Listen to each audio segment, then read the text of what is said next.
Welcome to my channel. Selamat datang di channel Balada Novel. Dalam kisah, Sang Tuan Muda Spektra.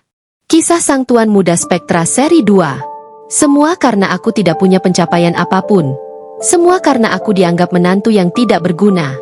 Mendengar suara putrinya yang lemah dan menyedihkan, Toby Mars mengepalkan tinjunya dan berkata, "Aku akan mengumpulkan uang." Ketika Helena mendengar ini, pupil matanya melebar dan hatinya sedikit bergetar sambil menatap punggung Toby Mars. Dia ternyata masih pantas untuk dianggap laki-laki. Toby Mars berbalik dan menatap Helena. Ia berjalan menghampiri Helena dan segera menghapus air matanya. Dia kemudian meninggalkan ruangan itu di tengah keramaian cacian dari semua orang. "Kakek, lihat Toby Mars sudah terlalu lancang." "Betul, manusia tidak berguna itu berani-beraninya tidak mendengarkanmu." Keluarga Peach saat ini sedang mengalami kebakaran. Sang kakek pun hanya dapat menggelengkan kepala dan tidak mengatakan apa-apa. Apakah Toby Mars bisa mengumpulkan uang sebanyak itu? Helena melihat ke belakang.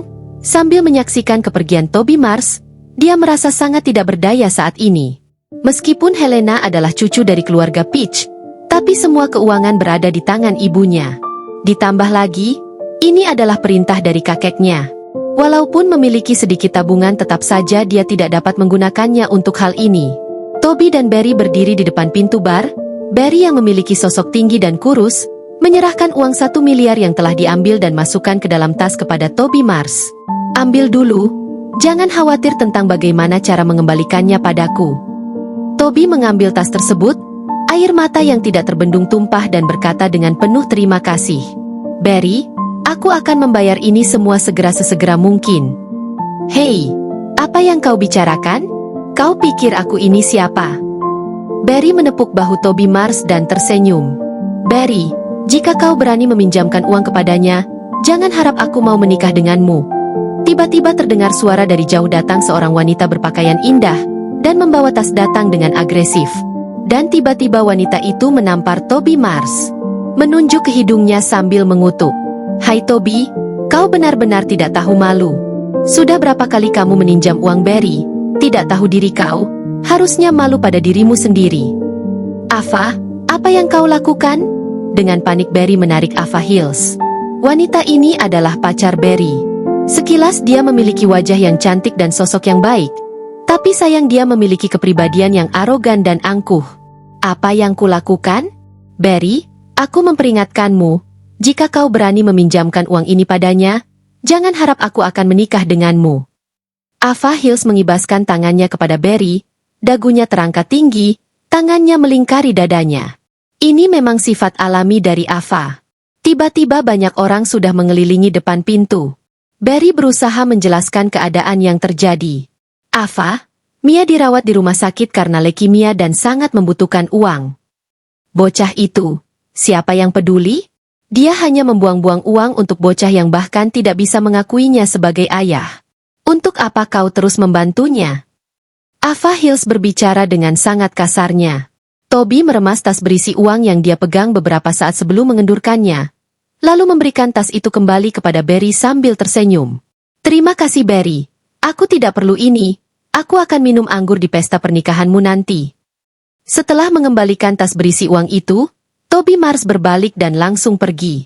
Terdengar suara teriakan Barry memanggil berulang kali diikuti suara pertengkarannya dengan Ava Hills. Toby Mars berjalan lemas di pinggir jalan. Apa yang harus dilakukannya? Tiba-tiba telepon berdering. Helena menelpon dan menyuruhnya kembali ke rumah sakit. Setelah berpikir sesaat, Toby Mars kembali ke rumah sakit dan menemui Helena yang sangat panik dan takut di pintu. Helena berlari menyerahkan kartu bank kepada Toby dan berkata, "Ada lebih dari 1 miliar di sini. Aku diam-diam menyimpannya. Bilang kau meminjamnya." Toby mengambil kartu itu dan melihat sosok istrinya yang cantik. Hatinya tiba-tiba terasa hangat. Dia masih begitu baik dan lembut. 4 tahun dia telah menahan semua ini. Selama 4 tahun sendirian. "Helena, aku..." Toby Mars sedikit tersedak. Dia belum pernah merasakan posisi yang amat tidak berdaya seperti sekarang. Sejak Helena menikahi dirinya, Helena seakan kehilangan derajatnya sebagai putri keluarga Peach dan menjadi objek ejekan di seluruh kota. Helena menghapus air matanya dan berkata dengan sedih, "Aku hanya tidak ingin Mia kehilangan ayahnya. Bibir Toby Mars bergetar. Terima kasih. Aku tidak akan mengecewakanmu dan Mia. Wah hebat, kakek benar. Dia tahu bahwa kau pasti akan diam-diam memberikan sampah ini uang. Tiba-tiba Aaron Peach muncul dari samping pintu dengan senyum dingin dan ejekan dari sudut matanya. Ketahuan? Tamat riwayat kalian berdua. Aaron Peach langsung pergi begitu saja. Toby Mars mengerutkan keningnya lalu menatap Helena yang terlihat sangat panik. Jangan khawatir, aku akan menanggungnya sendiri. Di kamar rumah sakit, suara kakek yang memaki Helena terdengar bergema di seluruh ruangan. Kartu itu pasti kau ambil dari ibumu. Dasar manusia tidak berguna. Tidak punya uang lalu seenaknya meminta uang kepada ibu mertuamu, benar-benar sampah. Ketika Helena ingin mengatakan sesuatu, Patricia Higgins menatapnya. Anggota keluarga Peach lainnya juga terus mencaci dan mengutuk Toby Mars. Tiba-tiba terdengar teriakan lemah, membuat semua orang tercengang. Kakek, berhenti memarahi ayah. Suara Mia menangis dari atas ranjang, membuat semua orang tercengang, matanya yang besar penuh dengan air mata. Ayah, Toby Mars sangat senang mendengar panggilan ayahnya. Sejak ia lahir, keluarga Peach tidak mengizinkan dirinya untuk menghubungi Mia selama 3 tahun terakhir. Hari ini adalah waktu terlama saat dia bisa bersama dengan Mia. Ayah, ia tidak pernah sekalipun memanggilku dengan kata ayah. Ini adalah pertama kalinya. Helena yang berada di samping mendengar Mia memanggil Toby Mars dengan kata ayah. Hatinya penuh kegembiraan dan air matanya mengalir. Tidak, tidak. Gadis kecil ini pasti sedang tidak sehat. Bagaimana bisa orang tidak berguna seperti ini adalah ayahnya? Seseorang bergumam di samping. Sang kakek segera berbalik dan duduk memegang tangan kecil Mia dan berkata, Mia, apakah kau lupa apa yang dikatakan kakek? Dia bukan ayahmu. Mendengar teguran dingin ini, Mia kecil yang lucu, menahan mulutnya ketakutan, matanya berkaca-kaca menahan air mata. Dia memandang Toby Mars yang berada di tengah sekelompok orang di sekitarnya. Dia mengumpulkan keberaniannya, mengulurkan tangan putih kecilnya dan berkata, dia adalah ayahku. Aku ingin ayahku menemaniku. Diam. Dia bukan ayahmu, kakek yang akan menemanimu. Wajah pria tua itu sangat dingin. Dia menolak untuk membiarkannya dan berkata kepada Toby Mars, tanpa menoleh ke belakang. Kau hanya punya 2 hari untuk memikirkannya. Demi Mia, kau tahu apa yang harus dilakukan. Toby Mars sangat kesakitan berada di situasi saat ini, melihat putrinya terbaring di ranjang rumah sakit. Dia memanggil ayahnya untuk pertama kalinya dalam 3 tahun. Aku harus menyembuhkan Mia. Mia adalah malaikat kecilnya dan masa depannya. Tidak perlu. Aku akan merawat Mia sendiri. Donor sumsum tulang itu harus menggunakan milikku, Toby Mars. Dia adalah putriku. Toby Mars berkata dengan sangat serius, tidak seperti sebelumnya. Demi putrinya, Toby Mars rela melakukan apapun. Suara ini juga membuat anggota keluarga Peach yang berada di ruangan gemetar. Mereka merasakan semacam tekanan dari Toby Mars, orang ini. Setelah itu, Toby Mars berbalik dan meninggalkan rumah sakit. Helena Peach tampak luar biasa, tidak percaya melihat kepergian Toby Mars. Hatinya bergetar, apakah dia akhirnya dapat diandalkan? Namun pada saat bersamaan, Helena juga merasa khawatir terhadap Toby Mars. Dia adalah anak laki-laki miskin yang tidak punya apa-apa. Bagaimana dia bisa menyembuhkan putrinya? Di pintu masuk rumah sakit, Toby Mars memutar nomor telepon yang tidak pernah dihubunginya selama 4 tahun, dan telepon pun tersambung. Tuan muda, sudahkah Anda mempertimbangkannya? Suara di ujung telepon yang lain dipenuhi dengan kegembiraan. Toby Mars menghela nafas tak berdaya. Pak Tua Burt, aku telah memutuskan untuk mewarisi Spektra. Baiklah, aku pun memiliki pertarunganku sendiri. Aku Toby Mars keturunan generasi yang paling kaya di dunia. Aset Spektra tersebar di seluruh dunia dengan triliunan aset. Bahkan keluarga Morgan, keluarga Russell dan organisasi besar lainnya sangat hormat kepada Spektra. Tuan muda, baguslah, akhirnya kau setuju. Di mana kau sekarang? Aku akan pergi dan membawa dokumen berisi warisan yang kau miliki. Pak Tua Burt di ujung telepon sangat bersemangat. Lelaki tua itu menangis. Spektra akhirnya dapat diselamatkan. Kita bisa menyelesaikan itu nanti. Aku butuh uang sekarang. 1 miliar. Tuan muda, jangankan 1 miliar, 10 miliar pun akan segera kusiapkan. Pak Tua Burt di ujung telepon sangat bersemangat dan berkata, aku akan meminta seseorang mengirimkannya kepadamu. Sekarang Toby Mars berpikir sejenak dan berkata, tidak, aku tidak ingin menimbulkan kesalahpahaman. Aku yang akan pergi ke sana. Baik, aku akan menunggumu di Imperial Tour Private Lounge Larnwick. Imperial Court Private Lounge adalah salah satu dari gurita bisnis Spectra. Toby Mars menutup telepon, menghela napas dan menatap ke langit. Menjadi miskin adalah sebuah dosa. Tanpa uang sulit untuk dapat melakukan apapun. Anak sendiri bahkan tidak boleh mengakuiku sebagai ayahnya. 4 tahun yang lalu, Toby Mars dan ibunya diusir dari Spectra. Apakah mereka harus kembali lagi ke Spectra pada akhirnya? Apa mereka hanya menjadi boneka yang bisa dikorbankan saat dalam bahaya? Toby Mars segera mengendarai skuter listriknya menuju Imperial Court Private Lounge. Ini adalah lounge pribadi paling mewah dan bagus di Larnwick. Tiket masuknya saja mulai dengan harga 10 juta. Selain itu tidak sembarang orang boleh masuk ke dalam lounge ini. Harus beranggotakan member atau direkomendasikan oleh orang internal. Oleh karena itu, Imperial Court Private Lounge tidak dapat dimasuki oleh sembarang orang. Yang bisa datang ke sini untuk berkunjung adalah para bos besar di Larnwick yang memiliki reputasi dan koneksi yang kuat. Begitu dia berjalan masuk ke aula, Toby Mars dihentikan oleh seseorang. Hei, siapa kau? Siapa yang mengizinkanmu masuk? Cepat keluar. Berani-beraninya kau memasuki lounge private ini dengan pakaian compang-camping. Seorang wanita cantik dengan dress merah menghentikan dan menegur Toby Mars dengan tatapan penuh jijik. Wanita ini memiliki tubuh yang langsing, proporsi pinggang dan pinggul yang sempurna, dan juga paras yang sangat menawan. Sekali lihat bisa dirasakan bahwa wanita ini memiliki kecantikan di atas rata-rata. Keluar sekarang. Ini bukan tempat di mana kau bisa masuk. Diana Maya memelototi Toby Mars dengan sangat jijik. Dia sudah melihat terlalu banyak laki-laki malang seperti ini yang ingin memasuki Imperial Private Lounge, tapi tidak sadar dengan derajat dan tempat apa yang ada di sini. Toby Mars merasa tidak berdaya.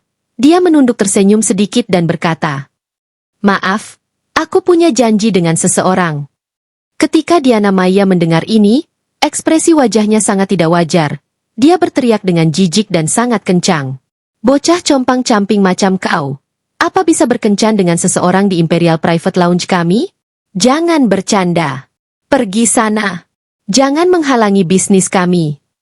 Dia terus menatap Toby Mars dengan tatapan yang sangat dingin.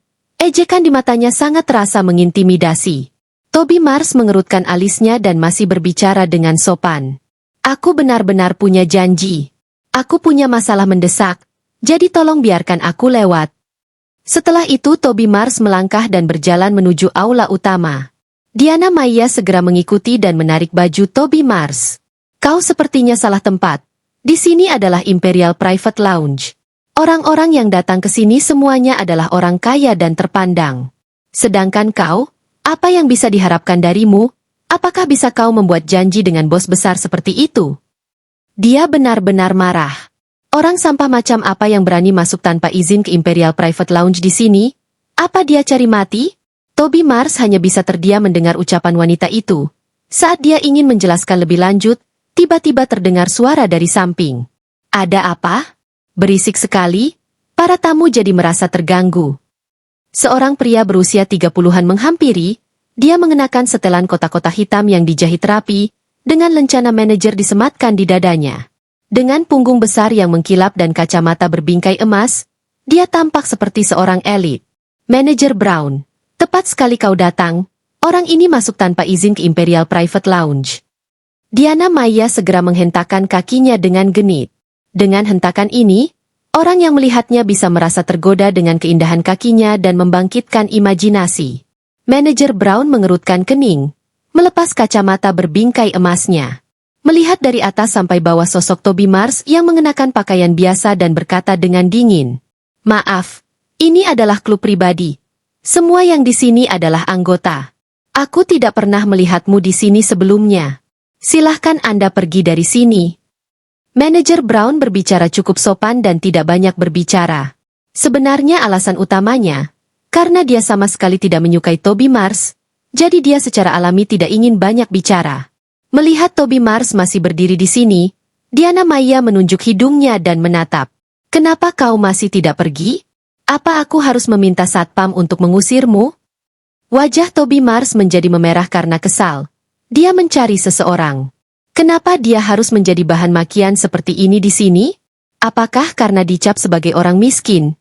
Hanya karena dia memakai pakaian biasa? Aku akan mengatakannya lagi. Aku di sini untuk mencari seseorang. Toby Mars berkata dengan ringan tapi terasa marah. Manajer Brown yang baru saja akan berbalik, menoleh, menatapnya dengan curiga dan bertanya, "Siapa yang kau cari?" "Pak Tua Burt," kata Toby Mars.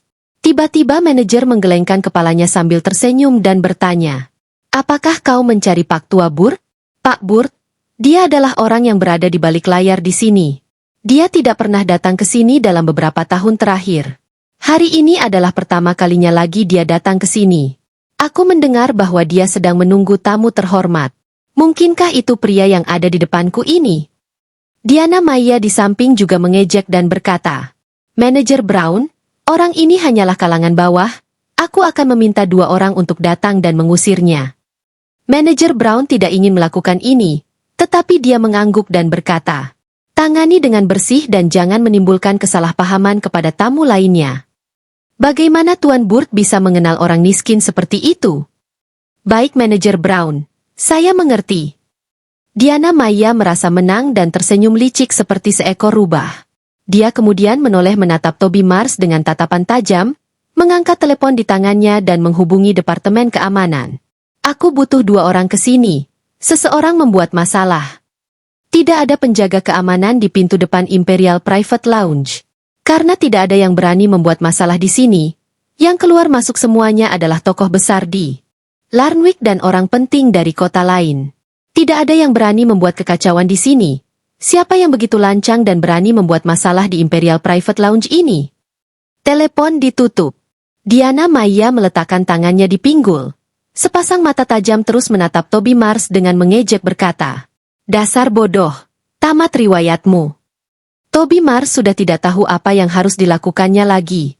Diam-diam dia mengeluarkan ponselnya, memutar telepon Burt. "Aku di pintu depan, dan diusir oleh seseorang. Kau hanya punya waktu 3 menit. Melihat Toby Mars berpura-pura menelpon, Diana Meyer tersenyum sambil mencondongkan tubuhnya ke depan. Dan kemudian menggelengkan kepalanya dan berkata dengan nada menghina, "Ya ampun, kau tidak sedang memanggil Pak Burt bukan? Tidak mungkinlah orang sepertimu mengenalnya." Toby Mars tidak menjawab. Dia berdiri di sana dengan tangan di belakang punggungnya dan menunggu dengan tenang. Ini membuat Diana Maya semakin marah. Dasar tidak tahu diri, berani-beraninya masih di sini. Seketika seorang lelaki tua yang berada di aula, segera membawa sekretarisnya dan berlari ke pintu dengan sangat cemas. Dari kejauhan dia melihat tuan muda yang ditahan dan dimaki di pintu depan. Seketika mata Pak Tua Burt seakan mau keluar. Ini adalah tuan muda, calon pemimpin Spektra. "Berhenti!" teriak Pak Tua Burt. Penjaga keamanan yang menarik Toby Mars mendengar teriakan itu, dan seketika berhenti dan menoleh. Mereka melihat Pak Tua Burt yang marah sedang berlari menghampiri mereka. "Tuan Burt. Dia adalah Tuan Burt. Semua ambil sikap hormat. Tuan Burt." Beberapa penjaga keamanan langsung memberi hormat. Pak Tua Burt tidak melihat mereka sama sekali, dan langsung pergi ke arah Toby Mars yang sedang merapikan pakaiannya dengan senyum gembira di wajahnya. "Tuan muda, kau di sini, silahkan masuk." Pak Tua Burt dengan hormat berdiri 1 meter dari Toby Mars, membungkuk dan terlihat sangat hormat. Adegan ini juga membuat Diana Maya tercengang. Tuan muda, apa ini? Bukankah dia hanya orang miskin biasa? Tuan Burt, apakah kau tidak mengenali orang yang salah? Dia hanya orang yang datang untuk membuat masalah." Diana Meyer terkejut, mengikuti memalingkan wajahnya dan memelotot Toby Mars dan berteriak, "Dasar sampah! Kau tidak memberi hormat kepada Tuan Burt saat datang. Kalian berdua cepat bawa dia pergi dari sini." Diana Meyer sangat cemas. Jika membuat masalah dengan Pak Tua Burt, jangan harap akan ada esok hari. Lancang. Tiba-tiba Pak Tua Burt menatap Diana Maya dan berkata dengan marah, "Siapa yang akan kau usir? Dia adalah tuan muda. Pemilik sebenarnya dari Imperial Private Lounge ini, beraninya kau bersikap kasar hah?" Dia? Dia yang seorang dengan pakaian compang-camping adalah bos sebenarnya dari Imperial Private Lounge ini. Kau bercanda. Mata Diana Maya melotot. Sangat bingung dan tidak percaya. Dan bertanya. Tuan Burt, apakah kau sedang bercanda? Pak Tua Burt menghembuskan nafas. Tidak lagi berbicara. Ekspresinya sudah menunjukkan segalanya. Diana Maya tercengang. Tubuhnya gemetar menatap Toby Mars dengan tak percaya. Ternyata dia benar-benar sedang mencari Tuan Burt. Diana Maya segera membungkuk dan meminta maaf. Tuan Mars, maafkan aku. Maafkan aku. Tiba-tiba manajer Brown juga datang, tanpa menyadari kehadiran Pak Tua Burt. Melihat bahwa Toby Mars masih di sini, dia langsung kesal dan berteriak. Kenapa kau masih di sini? Cepat keluar. Begitu dia mengatakan ini, dia segera menyadari sepasang mata dingin menatapnya dengan kejam di belakang punggungnya. Toby Marsh tersenyum tipis merasa tak berdaya. Tutup mulutmu. Pak Tua Burt sangat marah. Tongkat penopang emas hitam di tangannya terbanting keras ke tanah.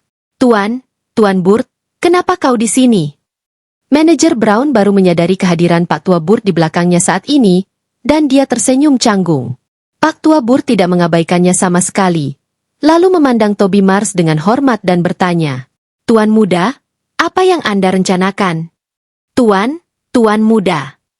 Mendengar ini wajah manajer Brown membeku dan menoleh untuk menatap Toby Mars yang sedang menatap ke langit dengan ekspresi tenang. Segera dia menyadari bahwa ada sesuatu yang salah. Apakah ini tuan terhormat yang akan ditemui Pak Tua Burt malam ini? Toby Mars mengerutkan bibirnya dan berkata, pecat. Penjaga? Usir dua orang ini sekarang. Pak Tua Burt memerintah penjaga keamanan dengan marah. Brooke, manajer Brown segera bergegas dan berlutut di depan Toby Mars sambil memohon.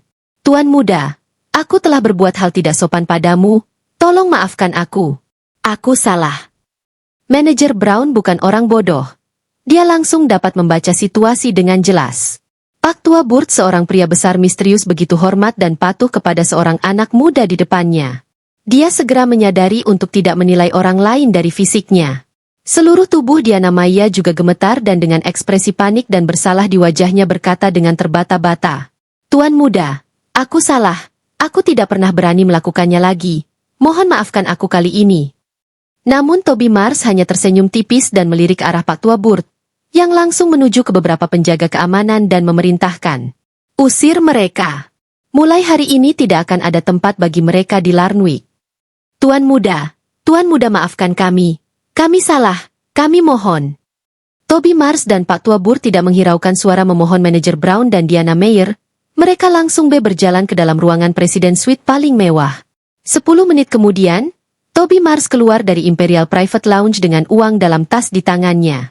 Ketika Toby Mars kembali ke rumah sakit, sekelompok orang menunggu, semua tampak mengejek menunggunya. Oh Toby, apakah kamu minjam uang? Aaron Peach memasang ekspresi mengejek di wajahnya. Dia adalah tuan muda dari keluarga Peach, dan dia memang sudah tidak suka dengan Helena sejak dia masih kecil. Ditambah lagi ketika Helena mendapat suami yang tidak berguna, dan hanya membawa aib di keluarga Peach. Toby Mars hanya meliriknya dengan dingin, melemparkan tas di tangannya ke atas meja, dan berkata kepada sang kakek, ini 1 miliar. Penyakit putriku, aku akan mengobatinya. Segera Patricia langsung menampar wajah Toby Mars dengan keras sambil mengutuk. Dasar kau sampah. Bagaimana kau berbicara dengan orang tua seperti itu? Dengan tamparan ini Toby Mars tertegun dan sedikit mengerenjit. Helena juga buru-buru melangkah maju untuk memeluk ibunya dan berkata, Bu, apa yang kau lakukan? Apa yang aku lakukan? Kau yang memulai semua ini. Jika kau tidak menikah dengan orang tidak berguna macam ini semua tidak akan terjadi sekarang. Kau tidak punya hak untuk berpendapat di keluarga ini. Patricia memarahinya sambil menatap Helena dengan tajam. Toby Mars, dari mana kau mencuri uangnya? Patricia beritanya sambil mencibir. Toby Mars membalas. Saya meminjamnya. Hahaha. Dalam sekejap semua orang di ruangan itu tertawa. Kau? Siapa yang akan meminjamkanmu uang sebanyak ini kepada pengecut sepertimu? Kata Patricia dengan nada mengejek. Seketika Pak Tua yang tadinya duduk itu juga berdiri, menatap Toby Mars dengan mata dingin dan berkata, jika sudah ada uangnya, memang kenapa? Mia adalah keluarga Peach. Siapa yang akan mengurusnya? Aku yang menentukan, bukan kau. Aku adalah ayah Mia. Toby Mars mengepalkan tinjunya dan berdebat. Plak, lelaki tua itu menamparnya. Berengsek. Beraninya kau bicara seperti itu denganku? Siapa yang mengajarimu? Ketika semua orang memaki dan menuduh Toby Mars, seorang pria parubaya berpakaian bagus dan mahal berjalan keluar pintu. Dia adalah seorang pria terhormat dan sangat sopan. Dia tampak seperti seorang bangsawan. Permisi, apakah Anda adalah kepala keluarga dari keluarga Peach? Pria parubaya itu bertanya sambil tersenyum. Dan pada saat yang sama mengulurkan tangannya. Lelaki tua dari keluarga Peach itu juga dapat langsung menyadari bahwa orang yang datang ini bukanlah orang biasa. Dia berjabat tangan dengan sopan dan berkata, "Iya betul? Dan siapakah Anda?" "Anda bisa memanggil saya Tuan Coningsby." Setelah pria paruhbaya itu selesai berbicara, dia menepuk kedua tangannya. Tiba-tiba beberapa pria berjas hitam masuk dan membawa satu set peralatan medis baru. Segera setelah itu ada 4 staf medis dengan jas putih yang mengikuti. Ini adalah Hades pemurni darah. Ini adalah staf medis para profesional yang telah membuat prestasi besar di bidang leukemia dan merupakan ahli di bidangnya. Pria paruhbaya itu berbicara lalu mengeluarkan beberapa kotak obat dan berkata, "Ini obat khusus untuk leukemia Ansik." Melihat adegan ini di depannya, keluarga Peach saling memandang, semua tercengang. Ini pembersih darah DX, hanya ada 3 di dunia. Itu adalah peralatan teknologi medis terbaik. Salah satu keluarga Peach berseru, "Obat ini, aku baru saja memeriksanya. Ini merupakan obat khusus yang baru dikembangkan. Tingkat kesembuhannya mencapai 90%, hanya 100 kapsul yang diproduksi per tahun. Ada uang pun belum tentu bisa mendapatkannya." Keluarga Peach sekali lagi sangat terkejut. Sang kakek bertanya dengan penuh semangat, "Tuan Coningsby, siapa yang memberikan ini semua?" Tuan Coningsby memandang Toby Mars, tanpa menunjukkan ekspresi wajah apapun, dia berkata, "Keluarga Mars." Thank you for watching this video.